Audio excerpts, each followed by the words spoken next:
नमस्कार बच्चों। बेटा पिछली क्लास में हमने पढ़ा था कि नाभिकीय विखंडन होता क्या है।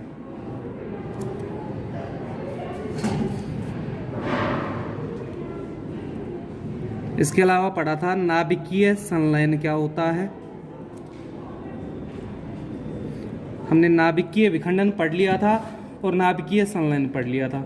नाभिकीय विखंडन और संलयन में देखो, इसके बाद जो अपना था हमने कल निकाला था नाभिकीय संलयन में कि 27.6 या 26.7 मेगा इलेक्ट्रॉन वोल्ट ऊर्जा प्राप्त होती है, जो विखंडन अभिक्रिया से 4.2 गुना ज़्यादा होती है। इसके बाद बेटा आज का जो अपना टॉपिक है वो है तारों में ताप नाभिकीय संलयन अभिक्रिया।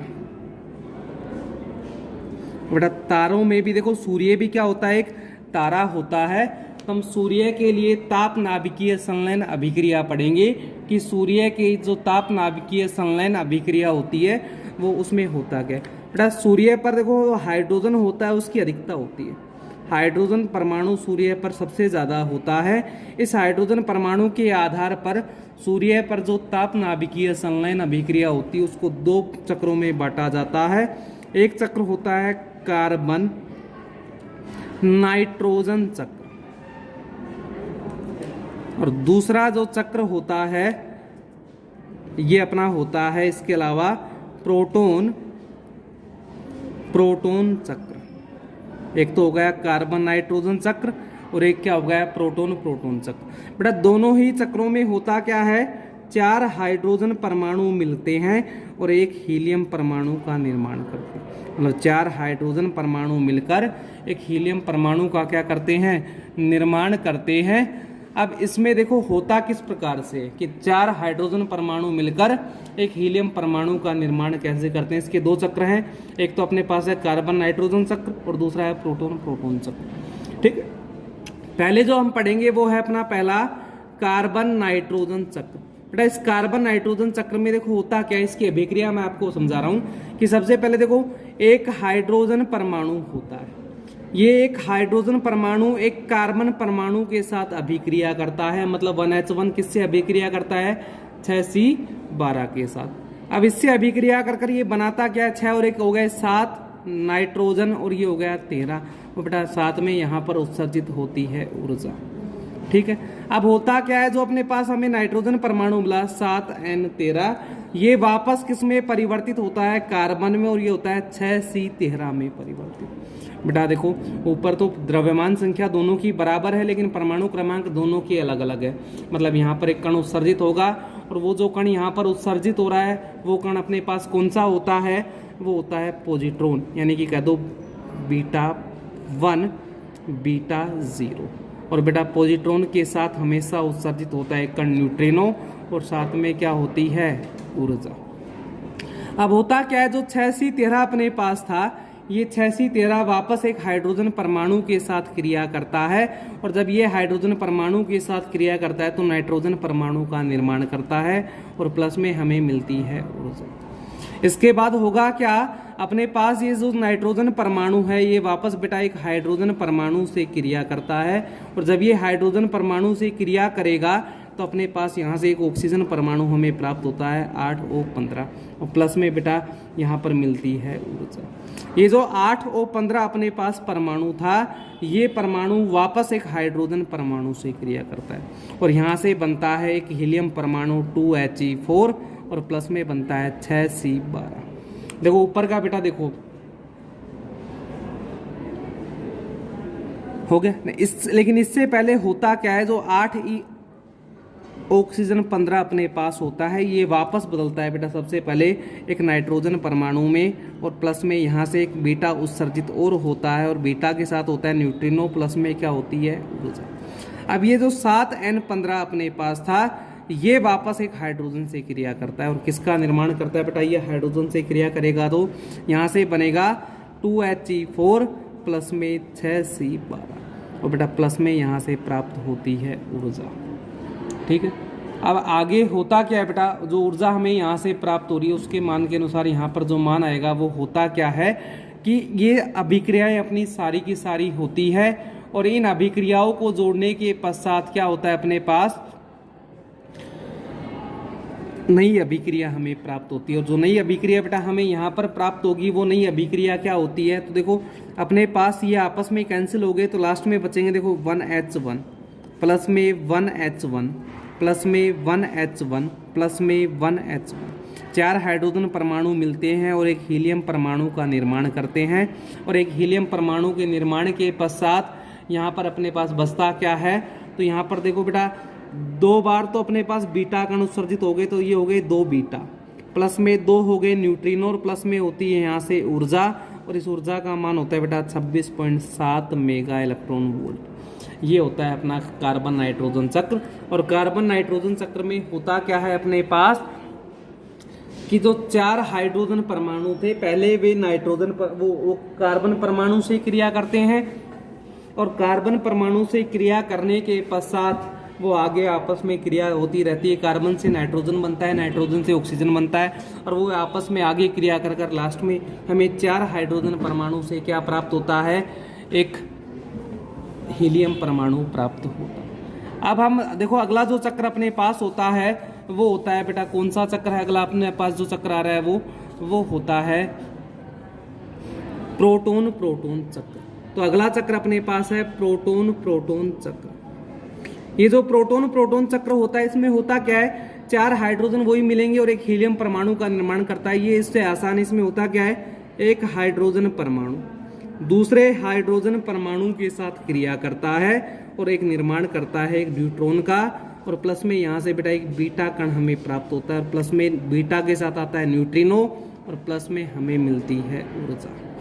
आगे देखो इसके बाद होता क्या है, ये जो न्यूट्रॉन हमें प्राप्त हुआ है ये एक और हाइड्रोजन परमाणु से क्रिया करता है और किसका निर्माण कर देता है 2He3 और इसके साथ बेटा हमें मिलेगी ऊर्जा। ठीक है, इसके बाद आगे क्या होता है, ये जो 2He3 अपने पास मिला था ये वापस एक हाइड्रोजन परमाणु से क्रिया करता है और यहाँ से हमें प्राप्त होता है 2He4 और प्लस में ऊर्जा। ठीक है, लेकिन यहाँ पर देखो बेटा 2 और 1 3 और 3 1 4, मतलब ऊपर तो सही नहीं लेकिन नीचे द्रव्यमान संख्या में मतलब परमाणु क्रमांक में अंतर आ रहा है, तो यहाँ इसके बराबर क्या उत्सर्जित हो जाएगा, एक बीटा कण और साथ में होगा न्यूट्रिनो। बेटा ये 3 अभिक्रिया जब आपस में हम जोड़ेंगे तो देखो 1 2 3 और 4 हाइड्रोजन परमाणु थे अपने पास, ये 4 हाइड्रोजन परमाणु मिलकर एक हीलियम परमाणु का निर्माण करते हैं।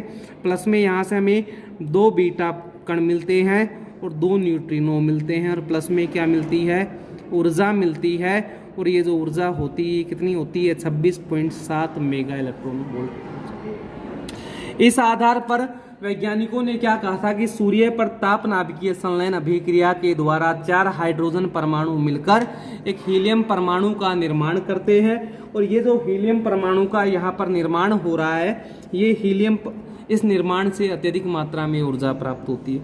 वैज्ञानिकों के अनुसार कि अभी फिलहाल सूर्य पर इतनी मात्रा में ऊर्जा उत्पन्न मतलब हाइड्रोजन परमाणु उत्पन्न है कि वो अगले 5 गुना में 10 की पावर 8 सालों तक क्या दे सकता है, हमें प्रकाश दे सकता है। इसके पश्चात सूर्य एक लाल दानव बन जाएगा। हो गया बेटा। अब अगला जो अपना टॉपिक है वो है देखो अपने पास है नाभिकीय विखंडन अभिक्रिया और नाभिकीय संलयन अभिक्रिया में अंतर। ये अपना है अगला टॉपिक कि अपने पास नाभिकीय विखंडन अभिक्रिया और नाभिकीय संलयन अभिक्रिया में अंतर क्या होता है। नाभिकीय विखंडन और संलयन अभिक्रिया में अंतर बेटा एक अंतर सीधा सा है, इसमें 2 नाभिक मिलकर किसका निर्माण करते हैं, एक भारी नाभिक का निर्माण ना। एक भारी जो नाभिक होता है वो कितने में बढ़ता है, 2 टुकड़ों में, 2 छोटे नाभिकों में क्या होता है, विभाजित होता है। और इसके बाद अगर बात करें हम आगे की तो आगे होता क्या है, संलयन में 2 छोटे नाभिक मिलकर किसका निर्माण करते हैं, एक बड़े नाभिक का निर्माण करते हैं। एक अंतर तो ये होता है। दूसरा जो अंतर बेटा इनका होता है अगर हम बात करते हैं कि इसमें जो होता है अत्यधिक मात्रा में ऊर्जा प्राप्त होती है। जब भी नाभिकीय विखंडन होता है तो ऊर्जा अत्यधिक मात्रा में प्राप्त होती है, लेकिन संलयन में होता क्या है, विखंडन की भी 4.2 गुना ऊर्जा प्राप्त होती है, मतलब इसमें इससे भी ज़्यादा ऊर्जा मिल गई। अगला जो होता है बेटा देखो विखंडन जो अभिक्रिया है इसमें उच्च ताप और दाब की आवश्यकता नहीं होती, मतलब उच्च ताप व दाब नहीं चाहिए इसके लिए। क्यों? क्योंकि बेटा एक बड़ा नाभिक दो छोटे में विभाजित होता है, जिसके लिए उच्च ताप और दाब की आवश्यकता नहीं होती। जबकि यहाँ पर दो छोटे नाभिक मिलकर एक बड़े का निर्माण करते हैं, जिनके बीच प्रतिकर्षण बल लगता है, इसलिए यहाँ पर उस प्रतिकर्षण बल के विरुद्ध कार्य करना पड़ता है और इसके लिए उच्च ताप व दाब की आवश्यकता होती है। आगे देखो अगला जो अंतर आता है अपने पास बेटा नंबर 4 पर, हमने स्वतः विखंडन पढ़ा था। तो स्वतः विखंडन किसका होता है? नाभिकीय विखंडन में स्वतः विखंडन हो सकता है, लेकिन नाभिकीय संलयन में स्वतः संलयन जो होता है, स्वतः संलयन कभी नहीं होता, कि कभी भी आप स्वतः संलयन नहीं कर सकते हो। ठीक है बेटा। अब आगे का जो मान अपने पास है वो देखो, आगे का मान क्या है अपने पास, नंबर 5 जो अपना अंतर आएगा, नंबर 5 की हम बात करते हैं कि इस अभिक्रिया को नियंत्रित किया जा सकता है, नाभिकीय विखंडन को, जब भी ये अभिक्रिया कैसी होती है, अनियंत्रित होती है। अब बेटा आगे इसके बाद हम जो पढ़ेंगे वो अपने पास देखो है क्या आगे पढ़ने में, तो आगे जो अपने पास आएगा वो आएगा अभिक्रियाओं के, नाभिकीय अभिक्रियाओं के प्रकार।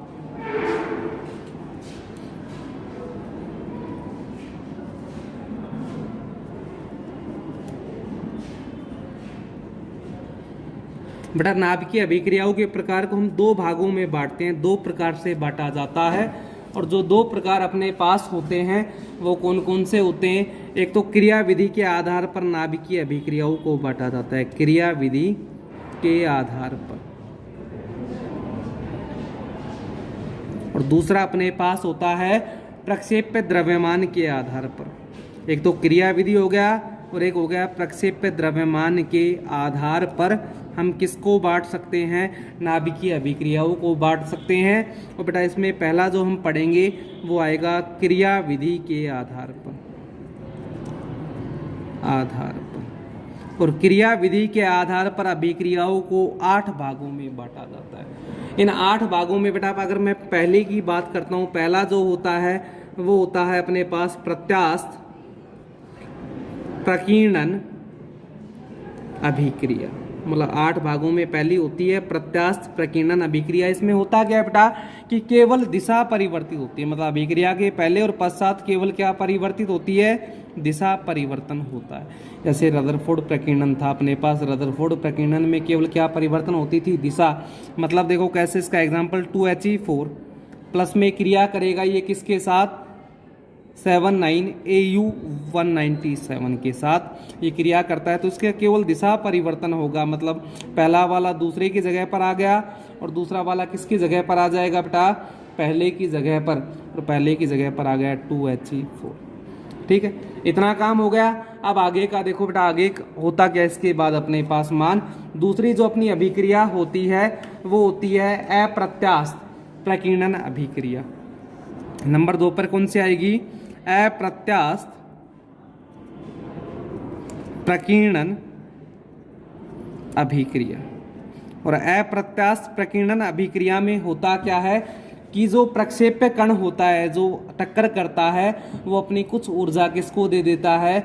दूसरे वाले कण को दे देता है, जिससे टक्कर हो रही है, जिससे वो उत्तेजित हो जाता है और वो उत्तेजन अवस्था में चला जाता है। देखो कैसे कि अपने पास 2He4 था, ये क्रिया करता है 26 फेरस 56 के साथ, तो ये क्या करता है? अपनी ऊर्जा बेटा इसको दे देगा 26 फेरस 56, और जिससे ये कौन सी अवस्था में चला जाएगा? उत्तेजित अवस्था में, और ये हो गया ये।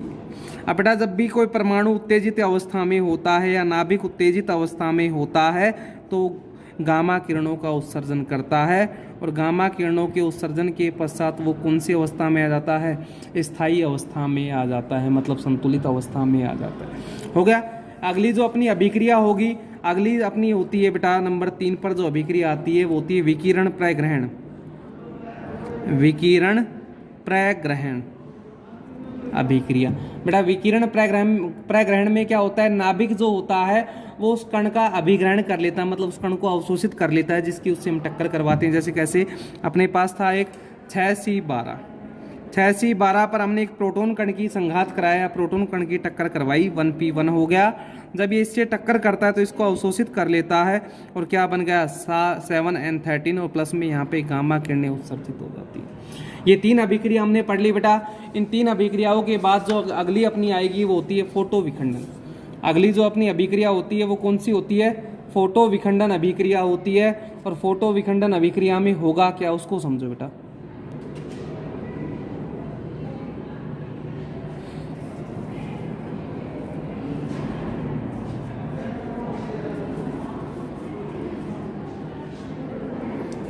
फोटो विखंडन बेटा, फोटो विखंडन में होगा क्या?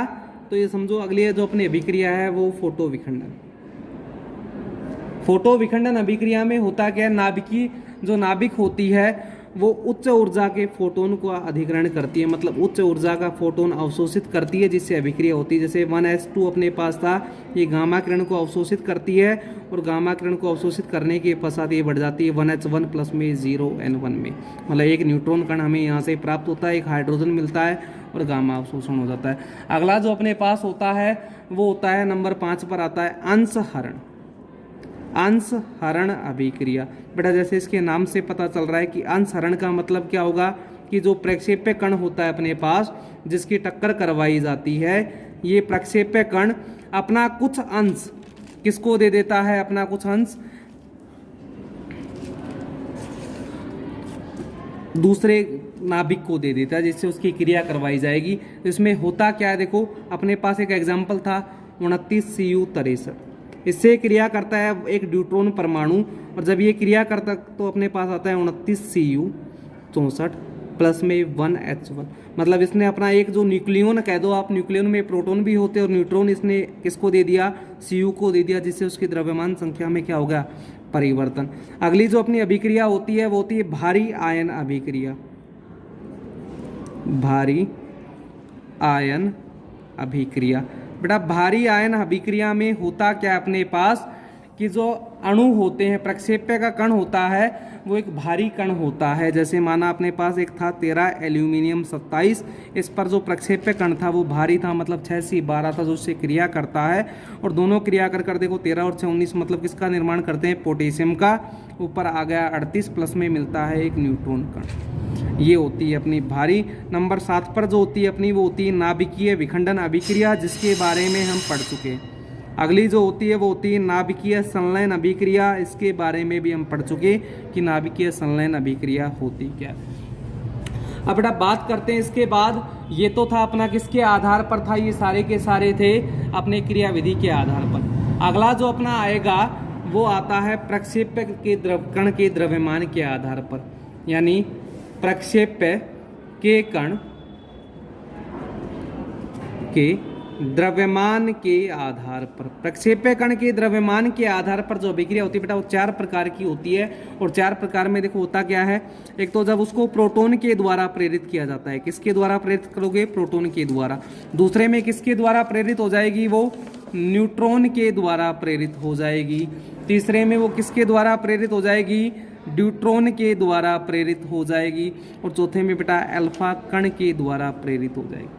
जब इनके द्वारा कोई अभिक्रिया प्रेरित होती है तो जो हमें उत्तर मिलेगा उसमें या तो हमें एक अल्फा कण मिलेगा या एक प्रोटॉन मिलेगा, या प्रोटॉन के अलावा हम बात करें एक ड्यूट्रॉन भी मिल सकता है, ड्यूट्रॉन के अलावा न्यूट्रॉन भी मिल सकता है, और न्यूट्रॉन के अलावा अपने पास क्या मिलेगा?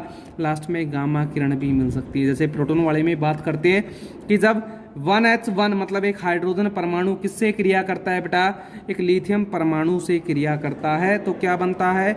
ये बनता है 2He4 प्लस में 2He4, मतलब यहाँ पर हमें एक प्रक्षेप के रूप में कौन सा मिल गया? हीलियम परमाणु मिल गया।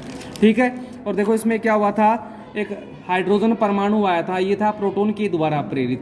अगला जो होता है न्यूट्रॉन के द्वारा प्रेरित, उसमें होता क्या देखो नंबर 2 वाले में कि एक 13 एल्यूमिनियम 27 था, ये किसके साथ क्रिया करता है? एक न्यूट्रॉन परमाणु के साथ क्रिया करेगा, और क्रिया करने के बाद बनाता क्या है? 13 एल्यूमिनियम 28 बना दिया इसने, और यहाँ से गामा किरण हमें प्राप्त हो जाती है।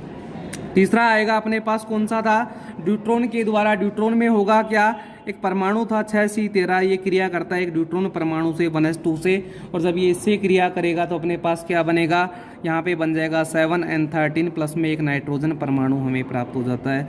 नंबर 4 पर अपने पास कौन सा आता है, ये आता है अल्फा कण के द्वारा। अल्फा कण में होता क्या है बेटा, 3Li अपने पास 7 था, इस 3Li7 की हम क्रिया करते हैं किससे, 1s2 से, और जब ये क्रिया करता है 1s2 से तो क्या बनता है अपने ना 2He4 से क्रिया करेगा बेटा 3Li7।